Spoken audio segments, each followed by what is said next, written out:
Shalom, shalom, shalom, peuple de Dieu. Shalom. Nous rendons grâce à Dieu pour la grâce qu'il nous accorde d'être encore là. Nous lui disons merci. Il est merveilleux. Il est plein de bonté. Il a encore renouvelé sa bonté aujourd'hui dans nos vies. Nous voulons lui dire merci. J'espère que tu te portes bien. J'espère que le Seigneur t'a gardé et que ta semaine s'est bien passée comme il nous a gardés aussi. Donc voilà, nous sommes là pour notre rendez-vous de chaque samedi, comme nous avons l'habitude de le faire. Chaque samedi, nous nous retrouvons à 11h heure de Paris pour partager la parole de Dieu.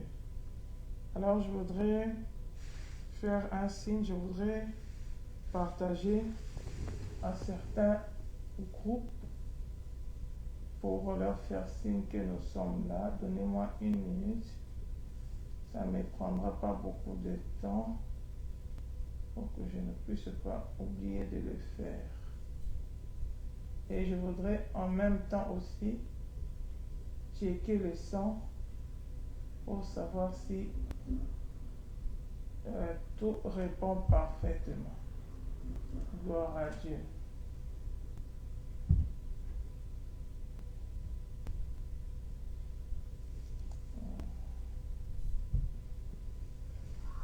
Voilà, gloire à Dieu. J'espère que les bien-aimés m'entendent, vont bien m'entendre. Donc j'espère que le son est OK. Donc je disais que je rends grâce à Dieu pour le privilège qu'il m'accorde encore d'être là aujourd'hui. C'est vrai que ce n'est pas par notre force que nous sommes là. Si d'autres personnes sont parties, et nous sommes encore là, c'est vraiment par l'amour de Dieu.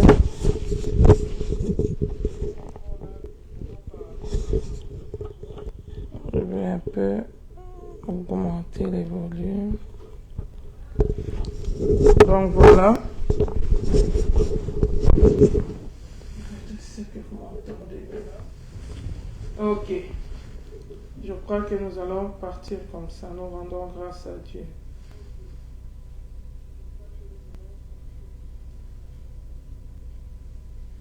Donc voilà, aujourd'hui, par la grâce de Dieu, j'ai mis le thème que le Seigneur m'a donné de partager.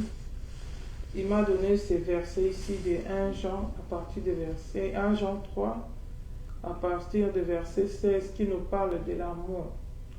Donc j'ai intitulé le message d'aujourd'hui, nous avons connu l'amour. Donc avant de partager la parole de Dieu, je voudrais prier un peu et recommander ce moment entre les mains du Seigneur. Papa, je te dis merci, je te bénis, le maître des temps et des circonstances, toi qui as rendu possible la rencontre d'aujourd'hui. Je voudrais te dédier encore ce temps, je voudrais te recommander ces moments. Tu as dit dans ta parole que tout passera, mais ta parole ne passera pas. Aide-nous à comprendre ton langage et à pouvoir le mettre en pratique pour que le jour où tu reviendras, nous puissions voir ta gloire. Règne en maître, nous scellons ces moments par ton sang. Saint-Esprit, viens nous aider. Viens prendre le contrôle de toutes choses. Au nom de Jésus-Christ. Amen. Shalom, shalom. Donc voilà, nous rendons grâce à Dieu. Nous lui disons merci pour le privilège qu'il nous donne encore de pouvoir venir partager sa parole. Aujourd'hui, nous parlons de « Nous avons connu l'amour ». Nous sommes dans le livre de 1 Jean 3, à partir du verset 16. Je lis au nom de Jésus-Christ de Nazareth. La Bible me dit ceci. Nous avons connu l'amour en ce qu'il a donné sa vie pour nous. Nous aussi, nous devons donner notre vie pour les frères. Bien-aimés, ici on s'adresse aux enfants de Dieu. Parce que les enfants de Dieu, ce sont eux qui ont connu l'amour de Dieu. C'est eux qui ont goûté l'amour de Dieu. Bien aimé, la Bible dit que nous étions tous pécheurs. On ne connaissait pas Dieu, on était condamnés. Mais Jésus-Christ est venu mourir à la croix pour nous. Il a donné sa vie pour nous. Il a démontré son amour pour nous. La Bible nous dit, il n'y a pas de plus grand amour si ce n'est de donner sa vie pour ses amis, si ce n'est de donner sa vie pour ses frères. Jésus-Christ de Nazareth a donné sa vie pour nous. Et nous sommes devenus enfants de Dieu. Il a payé le prix pour notre salut. Bien aimé, si nous regardons le sacrifice de la croix, il y a quelques jours, on venait de fêter la Pâque ici, tout le monde commémorait la Pâque, la mort et la résurrection de Christ. Mais dans le sacrifice de la croix de Jésus, il y a tout. Alléluia. Jésus-Christ, il était Dieu, il est le Créateur. La Bible dit, quand Dieu créé, il a dit, faisons l'homme à notre image, qu'il soit à notre ressemblance. La Bible dit que au commencement était la parole. Rien de ce qui a été fait n'a été fait sans la parole. Donc, lui, le Créateur, mais nous, les hommes, dans notre rébellion, nous, les hommes, dans notre méchanceté, bien-aimé, celui qui avait brisé l'alliance, celui qui avait commis le péché, qui avait été infidèle, c'était l'homme. Au commencement, ce n'était pas comme ça avec Dieu. Dieu, dans son amour, il avait tout prévu pour le bonheur de l'homme. C'est nous, l'homme, qui avons été infidèles, qui nous sommes détournés de la voie de Dieu. C'est nous les hommes, alléluia, qui avons péché contre Dieu. La Bible nous montre que Ève a été séduite par le serpent. Et le péché est entré, la désobéissance est entrée. Normalement, ça serait à l'homme de faire l'effort d'aller vers son Créateur, d'aller se réconcilier. Mais nous, en tant qu'hommes, la Bible nous montre déjà l'exemple avec les premiers hommes dans le jardin d'Éden. Quand le Seigneur est venu vers lui, Shalom. Quand le Seigneur est venu vers lui, la Bible nous montre que le premier homme, il a fui, il est allé se cacher. Il n'a pas cherché la réconciliation avec Dieu. Au contraire, il a fui loin de la face de Dieu. Et quand Dieu a appelé, il a dit, Adam, où es-tu? Il a dit, j'ai entendu ta voix et je suis allé me cacher. Le Seigneur lui a dit, comment? Parce que je suis nu. Le Seigneur lui a dit, qui t'a appris que tu es nu? Le Seigneur commence à chercher la solution au problème de l'homme. Mais l'homme lui-même de soi n'a pas fait de démarches. Quand il a remarqué qu'il a péché, normalement un vrai enfant qui est soumis à ses parents, il allait partir vers son père comme l'enfant prodigue. La Bible dit que quand il était entré en lui-même, il s'était rendu compte qu'il avait péché. Il a dit, j'irai vers mon père, je lui dirai, j'ai péché contre toi et contre Dieu. Ça, c'est la démarche de la créature envers son créateur. C'est la démarche d'un enfant qui est conscient des actes qu'il a posés. Mais nous, en tant qu'humains, nous n'avons pas fait ça. Dès le début, quand Dieu est venu chercher Adam, Adam, au contraire, il avait fui la présence de Dieu. Il n'avait pas fait de démarche. C'est encore Dieu dans son amour qui va chercher à couvrir la nudité de l'homme. Parce que maintenant l'homme était privé de la gloire de Dieu. L'homme était devenu maintenant nu. La Bible dit que l'Éternel a habillé l'homme avec le pot. Le pot, il a tué un animal et il a revêti, il a confectionné des vêtements pour l'homme et pour sa femme pour cacher leur nudité. Genèse 3, 21 dit, l'Éternel Dieu fit à Adam et à sa femme Ève des habits de peau, et il les en revêtit. Le Seigneur a confectionné avec la peau d'un animal des habits pour l'homme et pour sa femme. Pourtant, c'est l'homme qui avait péché, c'est l'homme c'était à lui de venir s'humilier devant Dieu. C'était à lui de venir chercher Dieu. Mais là, le verset, au verset, Genèse 3, verset 8, la Bible dit, alors ils entendirent la voix de l'Éternel Dieu, excusez-moi, qui parcourait le jardin vers le soir. Et l'homme et sa femme se cachèrent loin de la face de l'Éternel Dieu au milieu des arbres du jardin. Mais l'Éternel Dieu appela l'homme et lui dit, où es-tu? Il répondit, j'ai entendu ta voix dans le jardin et j'ai eu peur parce que je suis nu, je me suis caché. Et l'Éternel Dieu dit, qui t'a appris que tu es nu? Est-ce que tu as mangé de l'arbre dont je t'avais défendu de manger? Bien-aimé, l'homme et la femme, c'est eux qui avaient péché, c'est eux qui avaient mal agi. La Bible dit, quand leurs yeux se sont ouverts, l'un et l'autre s'ouvrirent, ils connurent qu'ils étaient nus, et ayant cousu des feuilles de figuier, ils s'enfuirent de ceinture. Ça n'a pas marché.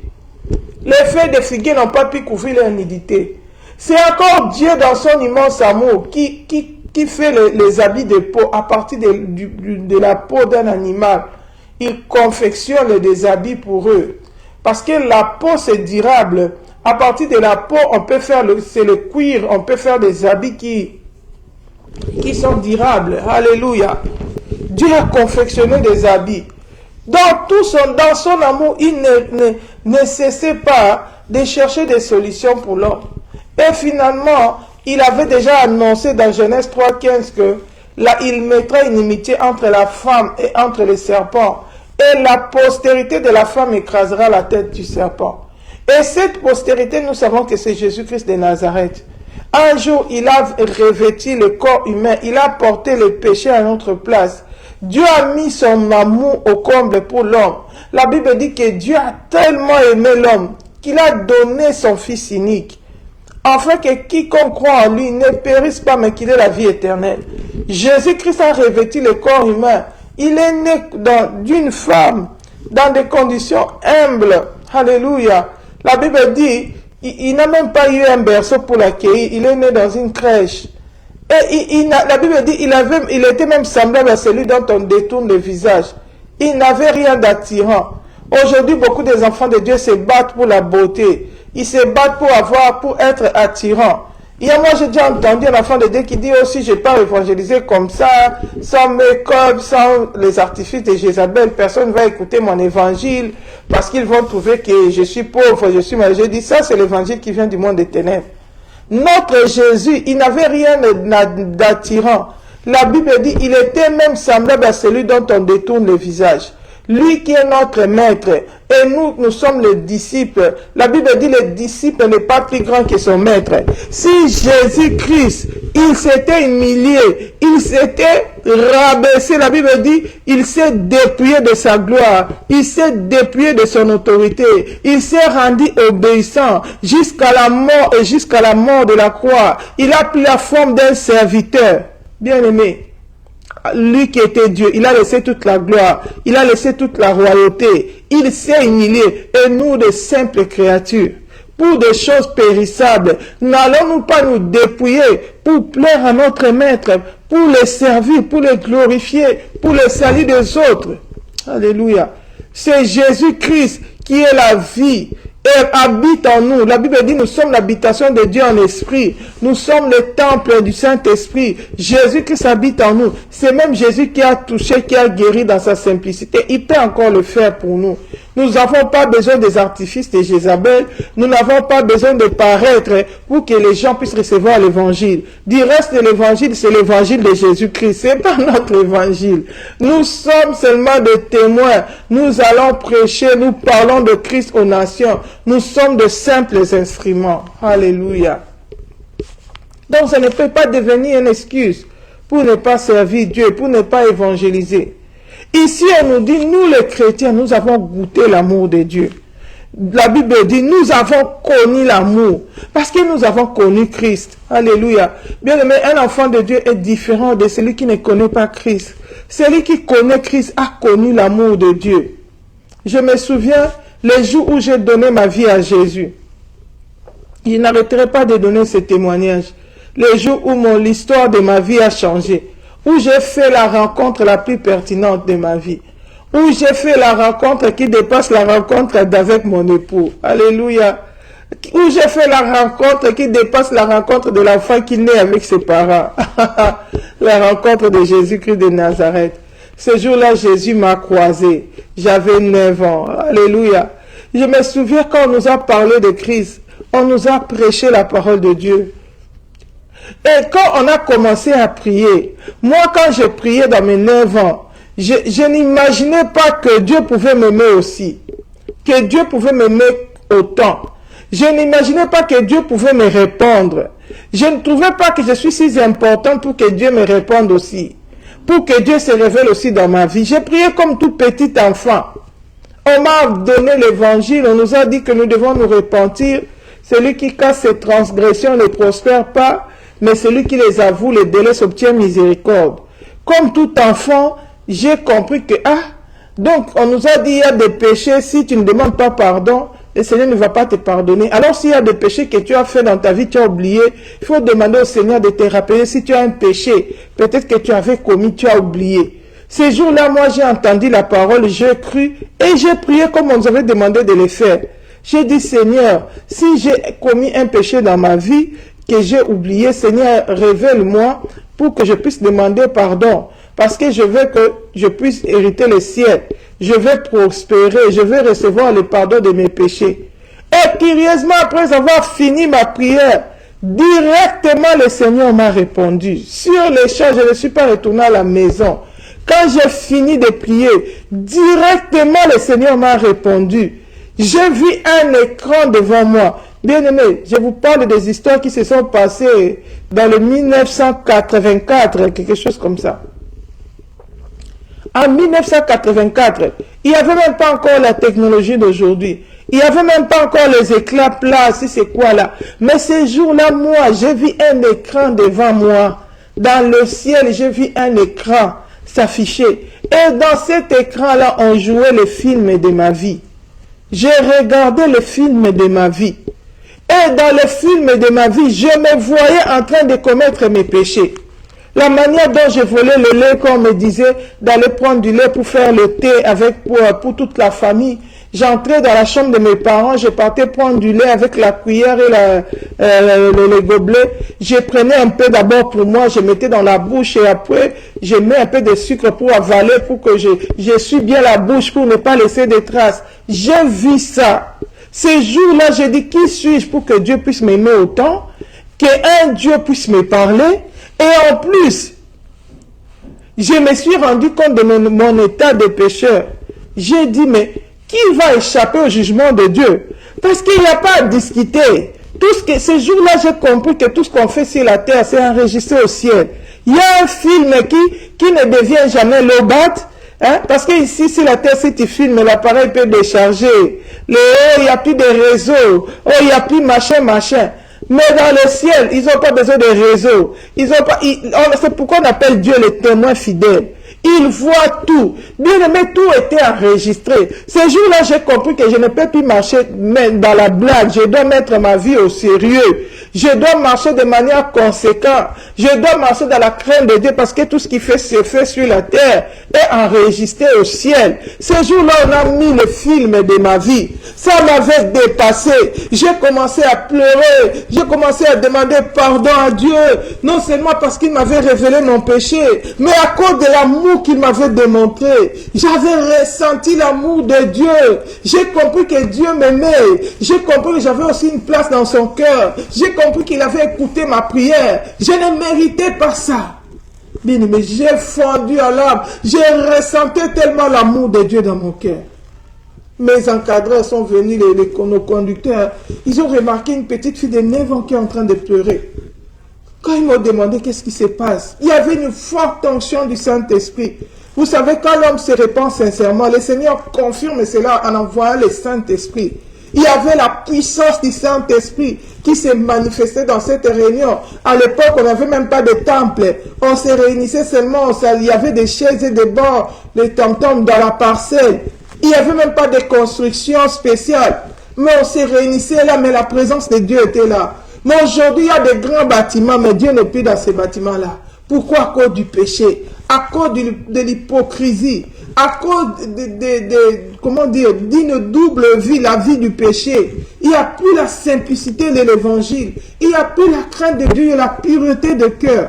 Bien-aimés, on était purs de nos cœurs. On était sincères devant Dieu. Et Dieu qui sonde le cœur avait vu nos cœurs. Il a répondu par le feu. C'est comme Élie qui est sur la montagne, qui a mis l'offrande, qui a dressé l'autel, qui invoque le Seigneur. Le Seigneur voit qu'il invoque d'un cœur sincère, d'un cœur pur. Il atteste en faisant descendre le feu. C'était comme ça. La présence de Dieu était là. La gloire de Dieu était au rendez-vous.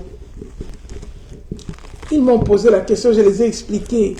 Ils ont dit, oh, le Seigneur s'est révélé. Ces jours-là, quand le Seigneur m'a montré cet écran-là, il m'a dit, Fifi, si tu marches dans l'obéissance de ma parole, je reviendrai un jour te chercher. Je reviendrai enlever mon église. Si tu me crains, tu seras enlevé. C'est depuis ces jours-là que la crainte de Dieu est entrée dans ma tête. Pour moi, la priorité, c'est de craindre Dieu. Peu m'importe ce que les gens disent. Bien aimé, à l'âge de 9 ans, je n'avais pas besoin de quoi. J'avais besoin de quoi dans la vie? À l'âge de 9 ans. J'étais même pas orpheline. J'avais mon père, j'avais ma mère qui prenait soin de moi. Comment on trouve la nourriture, c'était même pas ma préoccupation. Comment on fait pour s'habiller, c'était même pas ma préoccupation. Parce que du reste, on n'était même pas pauvres à l'époque. À l'époque, on avait une vie stable. Mes parents avaient de quoi nous nourrir. D'ailleurs, à cette époque-là, j'habitais encore l'Afrique, j'étais au Congo. Mais je m'habillais toujours des habits de l'Europe parce que mon papa passait beaucoup de temps en Europe plus qu'au Congo. Il venait tout le temps en Europe, il nous en ramenait des choses, des habits, on avait des choses dernier cri. Je ne savais même pas ça. Donc pour moi, je sais que quand on est dans la maison, on mange, on s'habille, on va à l'école. Ma vie s'arrêtait là. Je n'avais pas encore de besoin particulier à demander au Seigneur, oh Seigneur, c'est à cause de tel problème que je suis venu vers toi. Tout ce que je sais, c'est que mes parents et mon père et ma mère, quoi qu'ils étaient mariés, mais il n'y avait pas de paix dans leur foyer. Ma maman était dans un mariage où il y avait la polygamie, où il y avait beaucoup de problèmes. Tout le temps, il y avait des querelles entre mon père et ma mère, il n'y avait pas la paix. C'est comme ça qu'on avait conseillé à ma mère d'aller à l'église, d'aller chercher la face de Dieu. On lui a dit, ton problème, la solution ne sera que dans l'église. C'est comme ça que ma maman, en allant à l'église, à l'époque, c'était des groupes de prière. Le réveil venait à peine de commencer au Congo. En allant, elle m'a amené avec elle. Et là, j'ai croisé le Seigneur personnellement. Alléluia. J'ai goûté l'amour de Dieu. Et ici, on nous dit, nous qui avons connu l'amour, nous à qui le Seigneur s'est révélé, nous avons connu l'amour de Jésus. Le Seigneur nous recommande à nous aussi. En ce que la Bible dit, nous avons connu l'amour. En ce qu'il a donné sa vie pour nous. Nous aussi, nous devons donner notre vie pour les frères. Si quelqu'un possède les biens du monde et que voyant son frère dans le besoin, il lui ferme ses entrailles, comment l'amour de Dieu demeure-t-il en lui? Petits enfants, n'aimons pas en parole et avec la langue, mais en action et en vérité. Ici aussi, de la manière que Dieu nous a aimés en vérité, et il a posé l'acte à donner sa vie à donner Jésus pour notre salut. Le Seigneur nous demande d'aimer aussi nos frères. D'aimer aussi nos frères. Bien aimé, quand on parle de frères, il y a les sœurs là-bas à l'intérieur, il y a tout le monde. D'aimer nos prochains. Alléluia.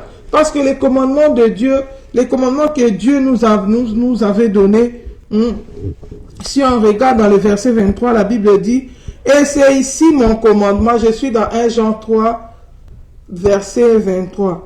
Et c'est ici son commandement, que nous croyons au nom de son Fils Jésus-Christ et que nous nous aimions les uns les autres, selon les commandements qu'il nous a donnés. Celui qui garde ses commandements demeure en Dieu et Dieu en lui. Et nous connaissons qu'il demeure en nous par l'Esprit qu'il nous a donné. Bien-aimé, si tu es enfant de Dieu, tu dois garder les commandements de Dieu. Tu dois marcher dans l'amour. Alléluia. Ton amour envers les autres doit être sincère. Alléluia. Ton amour doit être dans la vérité. Ton amour ne peut pas être dans l'hypocrisie. La Bible dit l'amour parfait bannit la crainte. N'aimons pas seulement en parole, mais il faut aimer en acte. Ici, le Seigneur donne même un exemple. Il dit, si quelqu'un possède le bien du monde et que voyant son frère dans le besoin, il lui ferme ses entrailles, comment l'amour de Dieu demeure-t-il en lui? Tu vois ton frère souffrir, tu as quelque chose pour l'aider, mais tu restes insensible. Tu lui fermes tes entrailles, tu te détournes de lui, tu ne l'assistes pas. Tu dis, va, que le Seigneur t'aide. Oh, vraiment, j'ai pitié de toi, mais le Seigneur sait que tu as sous la main quelque chose qui peut soulager sa douleur. Tu n'agis pas, tu restes insensible, mais tu dis dans ta bouche que tu aimes. Ton amour là n'est pas sincère. C'est l'amour avec hypocrisie. Quelqu'un qu'on aime, on ne va pas parler de mal de lui. Aujourd'hui, beaucoup de gens disent que non, aujourd'hui il faut faire attention. Si tu donnes quelque chose à quelqu'un bien-aimé. Si tu as l'amour de Dieu, l'amour est poussé par le Saint-Esprit. Le Saint-Esprit connaît celui qui est réellement dans le besoin. Même si les hommes parlent, c'est pourquoi des fois les hommes peuvent parler, mais l'Esprit te dit non, ne fais pas. L'amour est poussé par le Saint-Esprit. Alléluia. Celui qui est conduit par le Saint-Esprit, l'amour, le Saint-Esprit va le diriger même pour pratiquer la charité. Alléluia. Moi, je me souviens, longtemps en Afrique, il y avait un moment, quand on était là au Congo, dans une de nos églises où on priait, il y avait une femme qui venait là, cette femme-là, elle était veuve. Cette femme-là, elle était veuve. Elle avait perdu son mari, elle était dans la souffrance, elle s'habillait tellement mal. Elle venait à l'église avec des pagnes sales, des pagnes trouées. Et moi, à l'époque, j'ai passé aussi mes déserts. Je me souviens, à l'époque, j'étais à l'Institut supérieur et je n'avais même pas beaucoup d'habits. J'avais ces 3 pagnes seulement que j'ai changé de temps en temps avec des t-shirts pour aller à l'Institut supérieur. J'étudiais à l'Institut supérieur de commerce à l'époque. Et moi-même, j'étais déjà dans des conditions compliquées. Mais cette sœur-là me faisait tellement la peine. Je m'étais dit, bon Seigneur, je vais prendre une de mes pagnes. Je vais la donner ça parce que la Bible dit, si tu as 2 vêtements, tu peux partager un avec ton frère. Moi, je n'ai pas beaucoup, j'ai seulement 3.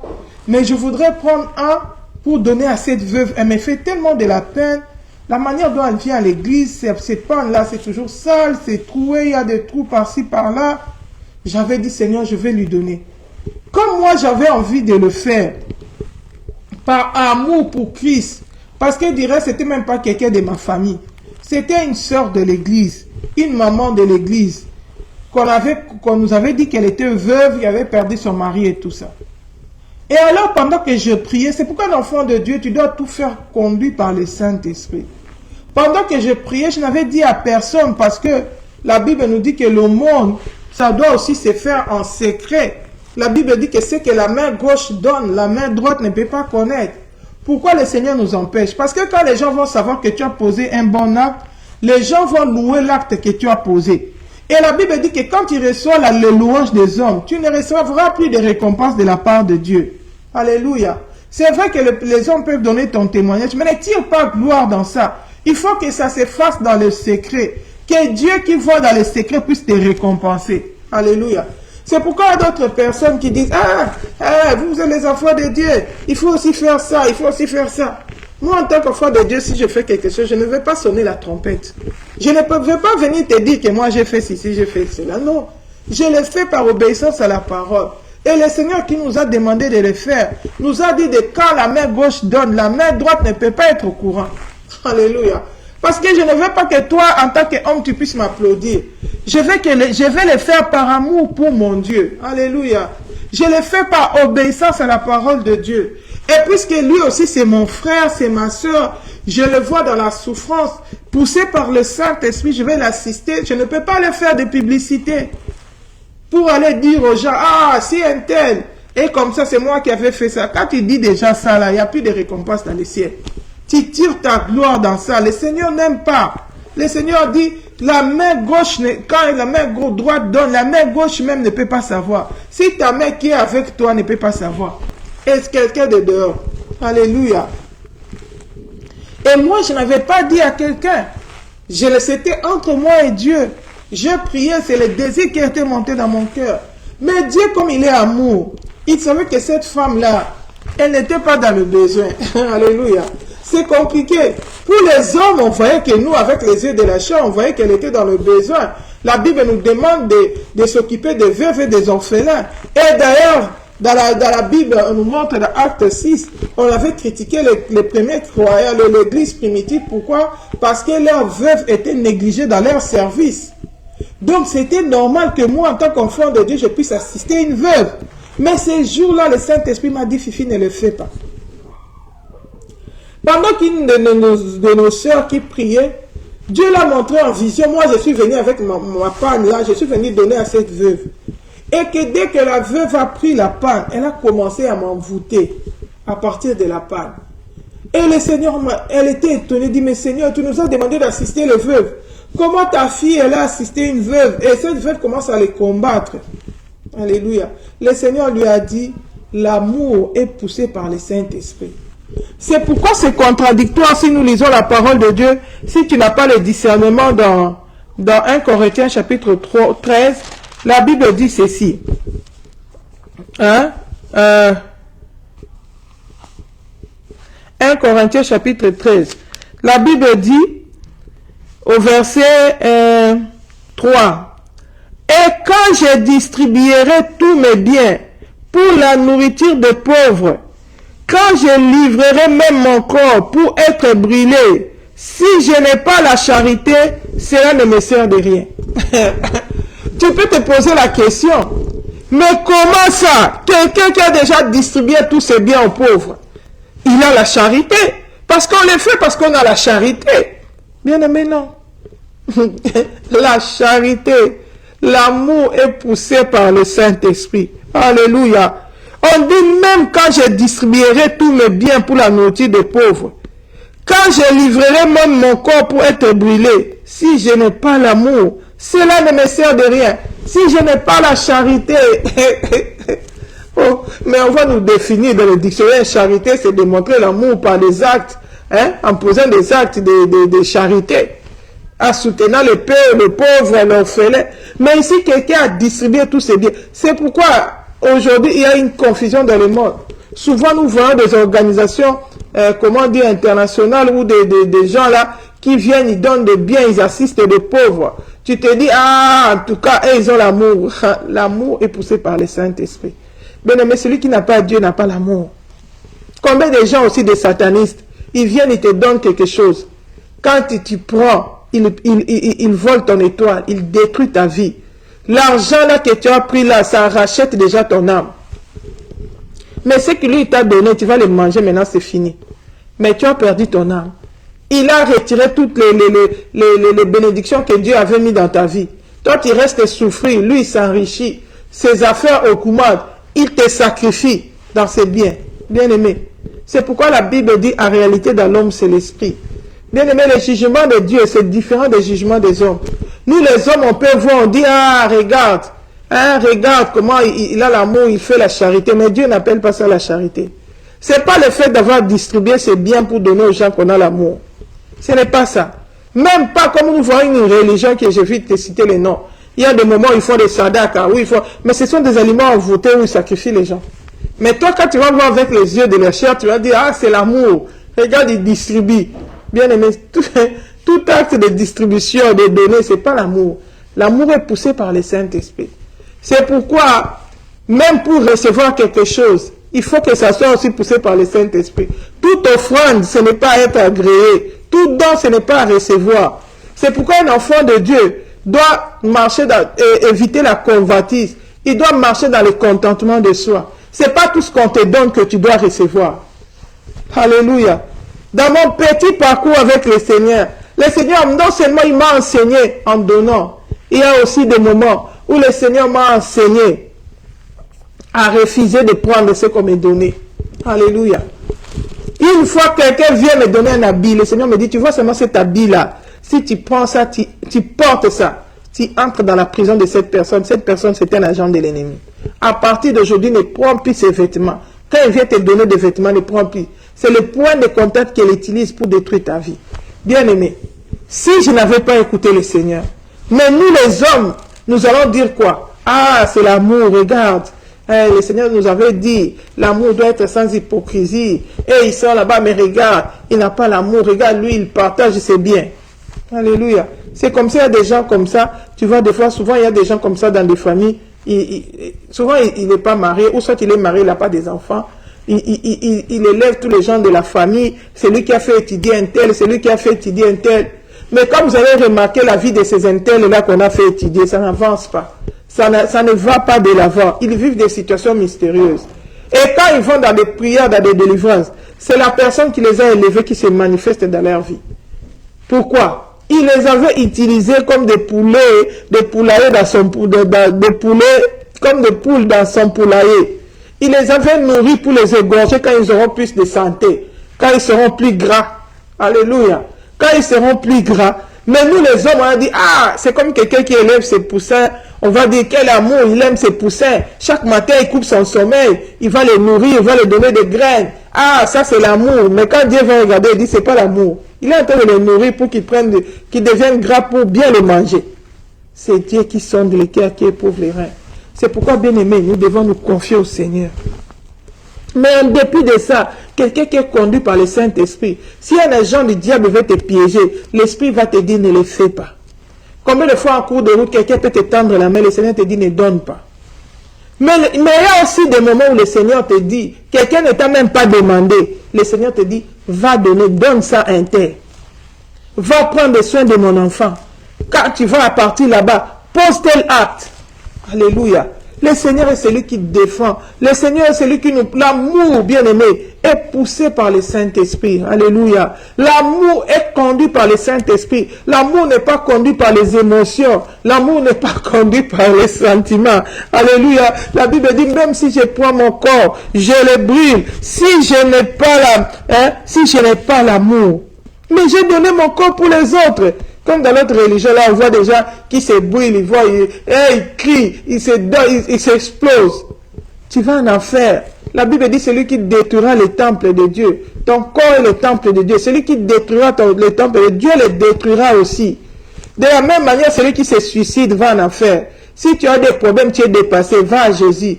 Ne te suicide pas, parce que si tu te donnes la mort, tu vas aller, non seulement tu as souffert ici sur la terre, tu vas encore souffrir dans le feu éternel, parce que tu as détruit ton corps qui est le temple du Saint-Esprit. Alléluia. La Bible dit, même si tu donnais ton corps pour qu'on puisse le brûler, si tu n'as pas l'amour, cela ne te sert de rien. Alléluia. On commence à nous montrer ici l'amour, c'est quoi?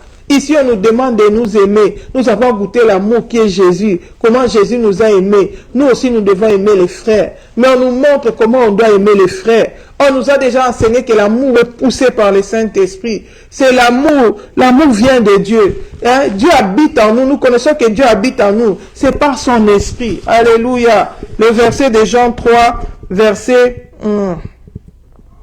24, la Bible dit, celui qui garde ses commandements demeure en Dieu, et Dieu en lui. Et nous connaissons qu'il demeure en nous par l'Esprit qu'il nous a donné. Le Seigneur demeure en nous. Il demeure en nous par son Saint-Esprit qui habite en nous. Et c'est le Saint-Esprit qui nous conduit. Ce jour-là, le Seigneur m'a dit, Fifi, l'amour est poussé par le Saint-Esprit. Alléluia. C'est pourquoi nous voyons même dans la Bible, Géasi, Naaman le lépreux est venu donner l'offrande au sacrificateur, au prophète Élisée. Pourquoi? Parce que Élisée avait reçu une prophétie pour Naaman le lépreux. Il lui a donné les recommandations du Seigneur qu'il aille se laver 7 fois dans le Jourdain. Il sera guéri de sa lèpre. Quand Naaman le lépreux est parti se laver dans le Jourdain 7 fois, il est devenu pur. Il était dans la joie. La Bible dit qu'il a pris des présents pour venir donner à Élisée. Alléluia. Pour venir donner son offrande d'action de grâce. Mais Élisée a refusé de prendre ça parce que le Saint-Esprit lui a dit, tu ne vas pas prendre cette offrande-là. Parce que Dieu connaissait que Naaman n'allait pas comprendre. Il allait confondre ça avec les choses du monde. Il n'a pas acheté la guérison avec ses présents. Il a trouvé grâce devant Dieu. Le Seigneur voulait lui montrer qu'il y avait un Dieu en Israël. Mais Élisée, mais Géasi, comme il avait encore la convoitise en lui, l'amour de l'argent, il a regardé tous ses présents. Il a dit vraiment, cet homme ici, peut-être on manque le nécessaire. Cet homme est venu avec beaucoup de présents, ça allait nous aider, même pour faire l'œuvre de Dieu. Il a poursuivi Naaman le lépreux derrière. La Bible dit que quand il est arrivé, il a dit non, mon serviteur a dit donne un peu. La Bible dit que c'est vrai, il a pris cette offrande. Il a pris, la lèpre l'a pris aussi. Bien aimé, il y a des dons à refuser. L'amour est conduit par le Saint-Esprit. Même pour recevoir quelqu'un de quelque chose, non, tu vois pas, il a l'amour. Il a vu que je suis dans la souffrance, il est venu m'aider. Hein? Vraiment, il a fait un bienfait. Oh, merci, que Dieu te bénisse. Bien aimé, tous les bienfaits, c'est que toi tu penses bienfait. Peut-être selon toi, des fois devant Dieu, c'est pas un bienfait. Un enfant de Dieu ne peut pas vivre dans la convoitise. Même s'il te manque, bénis le Seigneur, rends grâce. Apprends le contentement. C'est comme ça que tu auras la maîtrise de soi. C'est comme ça que quand le Seigneur te dira non, tu vas rester dans ce non-là. C'est pas que le Seigneur te dit ne prends pas. Toi, tu vas là-bas, tu prends. À cause de la convoitise, tu vas attraper la lèpre de Géasi. Toi qui manquait seulement peut-être d'un pain, maintenant tu vas t'attirer encore des malédictions. Pourquoi? À cause de la convoitise, à cause de la désobéissance. Malheureusement, les chrétiens d'aujourd'hui, nous sommes devenus, je ne sais pas. Des fois, je me pose la question, mais nous, quand nous avons reçu Jésus-Christ, ce n'était pas comme ça. On était aussi dans la souffrance. Les gens vont peut-être te dire, ah, elle est dit parce qu'elle est bien, parce qu'elle est en Europe, elle mange à sa faim, elle s'habille. Bien aimé, moi, quand j'ai reçu Jésus, je n'étais pas en Europe. J'étais au Congo, Kinshasa. Et c'était des moments de souffrance pour moi. Il m'est arrivé dans ma vie de manquer même un sous-vêtement. Je n'ai pas vendu mon droit d'aînesse. Je ne suis pas allé mendier chez les païens, les incirconcis. On nous avait appris, un enfant de Dieu doit, quand il accepte Jésus, après la conversion, il y a le désert. Le Seigneur va éprouver ta foi pour voir ta fidélité, pour voir si vraiment ton engagement est sincère. Il peut te priver de bien, tu peux passer par des difficultés, mais tu dois rester fidèle. Alléluia. Si tu restes fidèle, tu auras la récompense. Le Seigneur va se souvenir de toi, il va te bénir. On nous avait appris à renoncer aux choses de la terre. Les richesses du monde, ça sentait la pourriture devant nos yeux. Quand les gens se réjouissaient des richesses du monde, nous, notre joie, c'était dans la parole de Dieu. On n'avait pas l'amour du monde. La Bible dit, n'aimez pas le monde avec les choses qui sont dans le monde. Le monde passe avec sa convoitise. On avait la joie de souffrir pour Christ. Alléluia. La joie d'être persécuté pour Christ. Si je souffre, parce que je manque, parce que je ne vais pas aller dans les péchés, je suis dans la joie. Je bénis le Seigneur. Parce qu'il m'a jugé digne de souffrir pour lui. Parce que je l'aime plus que le bien de ce monde. Je ne peux pas choisir entre Jésus et le matériel. Si le Seigneur veut me bénir, gloire à Dieu. Mais s'il permet que je manque, je préfère obéir au Seigneur et manquer. Alléluia. Il y a des versets qui nous accompagnent, comme la Bible dit, mieux vaut un pain sec dans une maison où il y a la paix. Hein? Que des maisons où il y a la viande avec des querelles, avec les péchés. Avant même que tu me donnes quelque chose, je dois me rassurer que cette chose-là n'est pas de l'argent souillé, que cette chose-là ne vient pas des péchés. C'est comme ça qu'à l'école, on avait des collègues, des fois, toi, à la récréation, tu n'as même pas à la pause, tu n'as même pas quelque chose pour manger. Mais lui vient avec des friandises qu'il a reçues de la vie du péché. Tu ne touches pas à ça. Tu préfères mourir de faim parce que tu sais que ce sont des aliments souillés. Où sont ces chrétiens aujourd'hui qui aiment Jésus plus que tout, qui ont renoncé au monde? Mais aujourd'hui, les chrétiens vendent leur âme pour les faux cheveux, pour les faux ongles, pour un vêtement, pour qu'on le voie et que celui qui paraît, celui qui est beau, celui qui est riche, et ils appellent ça prospérité, l'argent du péché. Oh bien-aimé, si tu entends ma voix, répands-toi avant qu'il ne soit trop tard. Si Jésus te trouve dans cette condition, tu vas en enfer. C'est pourquoi aujourd'hui, beaucoup n'arrivent pas à se dépouiller. Beaucoup n'arrivent pas à se débarrasser des choses du monde. Pourquoi? Tellement leur cœur est là. C'est comme ça que Jésus avait dit, là où est ton trésor, c'est là où sera ton cœur. Leur trésor, c'est tellement les richesses de la terre. Oh, bien-aimé, l'homme que Dieu avait beaucoup béni, qui était le plus riche de l'Orient à cette époque-là, Job, il avait compris qu'il était nu, il était venu sortir du ventre de sa maman nu, il allait retourner nu. Malgré qu'il était riche, son cœur n'était pas dans les richesses. La Bible dit, les jours où le Seigneur en un seul jour, il a pris, et les enfants, 10 enfants sont partis du coup, et les richesses, il est resté fidèle à Jésus. La Bible dit, elle dit, le Seigneur a donné, le Seigneur a ôté, que son nom soit béni. Job n'a pas péché. Sa femme l'a incité à pécher. Il dit, tu restes intègre. Maudit Dieu meurt après tout ce qu'on a subi. Job dit, tu réagis en femme insensée. C'est Dieu qui avait donné celui qui a pris. Le cœur de Job était envers Dieu. Il s'est préoccupé de sa relation avec Dieu. Il s'est préoccupé de sa vie de sanctification. Il travaillait tous les jours, même sur ses enfants. Il les sanctifiait. Quand ils allaient dans les lieux de fêtes, il sait que dans les fêtes, il y a beaucoup de péchés. Les enfants de Job avaient l'habitude de beaucoup faire des fêtes. Ils se retrouvaient dans leur maison. 7, ils étaient 10. Les 7 frères organisaient des fêtes, ils invitaient leurs sœurs. Et ils allaient là-bas. Quand ils venaient, Job dit, venez, venez, venez. Il sanctifiait ses enfants. Bien aimé, il avait raison de le faire. Regarde comment les enfants sont partis avant lui. Alléluia. Mais toi, tu encourages tes enfants dans les péchés. Ah, ce sont des petits enfants. Ah, quand ils vont grandir, c'est pas grave, tu les habilles de manière sexy. C'est pourquoi aujourd'hui il y a beaucoup d'inceste dans les familles. À cause de mauvais habillements des enfants, la nudité exposée, tu les exposes à tout, tu les abandonnes à la télé. Ils regardent même des films pornographiques à la télé. Ils reçoivent même la sorcellerie à la télé. Il y a des dessins animés de la sorcellerie, de la magie. Qu'est-ce qu'il y a de la télé de bon là-bas? Tout. Même si tout c'est vers le mal, tourner vers le mal. Tu abandonnes les enfants, tu dis, ah, ce sont les enfants, ce sont les enfants. Bien aimé, les enfants de Job sont partis avant Job. Tes enfants peuvent partir avant toi. Travaille pour le salut de tes enfants avec crainte et tremblement. Veille sur la sanctification de tes enfants.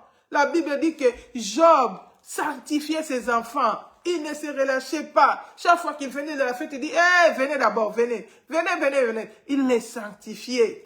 Il dit peut-être qu'ils ont péché là-bas. Bien aimé, les jours ils sont morts dans la fête, Job n'était pas là. La Bible dit, montre ton enfant la voie de Dieu quand il est petit. Quand il va grandir, il ne va pas s'en détourner. Moi, ma maman m'avait amené à l'église. Aujourd'hui, je suis orpheline de mère. Ma mère ne vit plus. Mais moi, je sers le Seigneur. Alléluia. Quand le Seigneur me disait, le salut va entrer dans ta famille au travers de toi, je disais, ah, la manière dont ma maman prie vraiment, non, ça sera au travers de ma maman. Le Seigneur m'a dit, pas lui, pas elle. C'est au travers de toi que ta famille sera sauvée. Aujourd'hui, ma maman n'est plus. Je sers le Seigneur, c'est une sémence qui a été sémée. Pourquoi tu ne sèmes pas la sémence dans la vie de tes enfants? Travailler pour leur salut. Alléluia. C'est ça le vrai amour. La Bible dit, il n'y a pas de plus grand amour qu'à donner sa vie pour ses amis. Pour ses frères. Jésus a donné sa vie pour notre salut.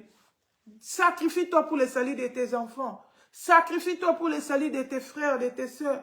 Travaille, gêne, prie pour ça. Les chrétiens d'aujourd'hui, quand ils gênent, ils prient. C'est seulement pour les matériels. C'est pour les choses de la terre qui passent. Oh, pour que le Seigneur me donne un mariage. Ah, on était en chaîne, on était parti à la montagne. On était parti chercher Dieu pour arracher nos bénédictions. Tu vas aller où avec tes bénédictions si tu meurs aujourd'hui? On ne va pas t'enterrer avec ça. Ça va passer. La Bible dit que ce sont les païens qui s'inquiètent des choses de la terre. Votre Dieu sait que vous en avez besoin. Le Seigneur Dieu connaît nos besoins. Bien-aimés, apprenons d'abord à travailler pour le salut de nos âmes. Alléluia. Tu as goûté l'amour de Dieu. Tu as compris que Jésus est bon.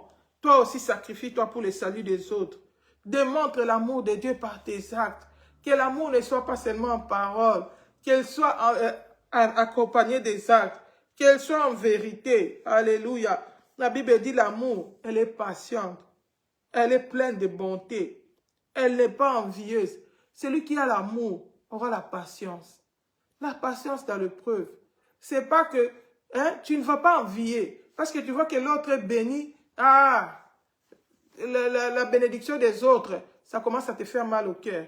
Non, tu n'as pas l'amour. Alléluia. Tu n'as pas l'amour.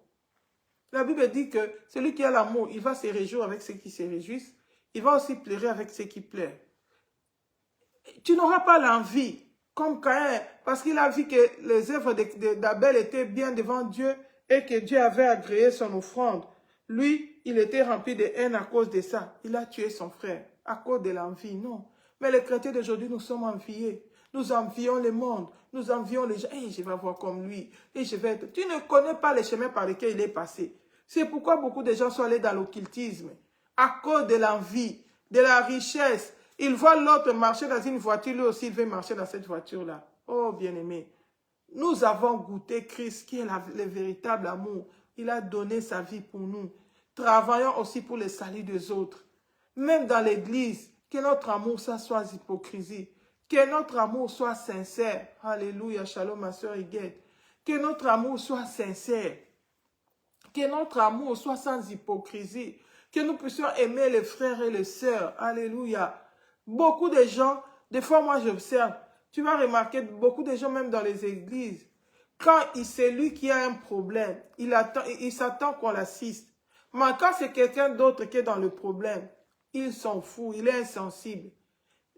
C'est comme s'il n'a rien entendu. Il faut qu'on le force, qu'on lui dise, ah, mais tu ne regardes pas que ton frère passe par telle situation. Tu ne peux pas l'assister, tu ne peux pas lui montrer ton amour, tu ne peux pas le visiter, tu ne peux pas le soutenir. Alléluia. Mais lui-même, mais quand il s'agit de lui, hey, tout le monde entier doit se remuer. Moi, j'ai tel problème. On ne m'a pas assisté. Moi, j'ai telle difficulté. Moi, j'ai perdu tel être cher. Mais quand les autres perdent leur être cher, tu fais quoi? Quand tu attends ton frère en train de pleurer, tu fais quoi? Tu attends qu'on te donne les communiqués. Alléluia. L'amour doit être poussé par le Saint-Esprit. L'amour ne doit pas être poussé par les communiqués. Ce n'est pas les cantines où on fait c'est ton tour, maintenant c'est son tour. On doit faire. Non, non, non, non, non. L'amour, ce n'est pas comme ça. Ce n'est pas la coutume, ce n'est pas culturel. L'amour est poussé par le Saint-Esprit. La Bible dit même donner sans se faire avec libéralité. Alléluia. L'Esprit te pousse. Les jours où Jésus était mort, hein, Jésus notre Maître, les jours où il avait rendu l'âme sur la croix, il est mort pour nous, les sauveurs de l'humanité. Il est mort à la croix. La Bible dit que son corps est resté là, pas dit sur la croix là. Mais il y a eu un frère qui s'appelle Joseph d'Arimathée. On ne le connaissait même pas, on ne connaissait même pas son nom avant. On a entendu son histoire qu'il était enfant de Dieu, qu'il était frère. C'est dans ces jours-là qu'on a découvert qu'il était aussi disciple de Christ, qu'il aimait Jésus par ses actes. Alléluia. Ces jours-là, Joseph d'Arimathée s'est présenté. Il a dit à Pilate, donnez-moi le corps de Jésus, je vais aller enterrer. Il a pris le corps parce que c'était son Seigneur. Il a honoré. La Bible dit qu'il est parti l'enterrer dans un tombeau de riches. Hein? Il est parti enterrer le corps de Jésus là où on n'avait pas encore enterré les gens là, dans un tombeau de riches. Bien aimé, ils n'avaient pas fait la cotisation. Si c'était nous aujourd'hui, oh mais Jésus est mort, non, on doit faire la cotisation pour l'enterrer. Toi tu donnes 10, toi tu as 1 million. Si tu fais sortir 500, tu fais l'enterrement, c'est fini. Tu ne fais pas bouger. Tu fais les calculs des affaires, de tes commerces, de tes ceci, cela. Qu'on donne tous 10. Bien aimé, on va donner 10. Tu n'auras pas de récompense devant Dieu. Pourquoi? Parce que tu pouvais prendre la charge. Tu as été insensible. Tu n'as pas voulu soutenir. Que tout le monde donne 10. Oh, la Bible dit donner selon que vous avez reçu. Que la liberté, c'est la libéralité. Ça doit être libre, ça doit être une offrande volontaire. Ça doit être poussé selon que tu as résolu, selon que l'Esprit t'a convaincu de le faire. Toi, tu as beaucoup, tu ne veux pas donner, tu veux qu'on fasse les cotisations, que tout le monde donne un peu. Or que le Seigneur sait que toi, tu es à mesure de relever ces fardeaux-là. Est-ce que le jour où Jésus était mort, on avait fait la cotisation? Non. Dieu savait qu'il avait béni Joseph d'Arimathée. Il était capable d'enterrer Jésus. Peut-être si on avait fait la cotisation de l'église, là, avec les pierres qui étaient des pécheurs, on n'allait même pas enterrer Jésus dans ces tombeaux-là. Alléluia. On n'allait même pas enterrer Jésus dans ces tombeaux-là, si on avait fait cette cotisation-là. Parce qu'ils n'étaient pas riches. Mais lui, une seule personne a relevé les défis. Et on a enterré Jésus là-bas, parce que c'était la volonté de Dieu que Jésus soit enterré là-bas. Il y avait déjà une prophétie qui le disait. Alléluia. La Bible dit ceci.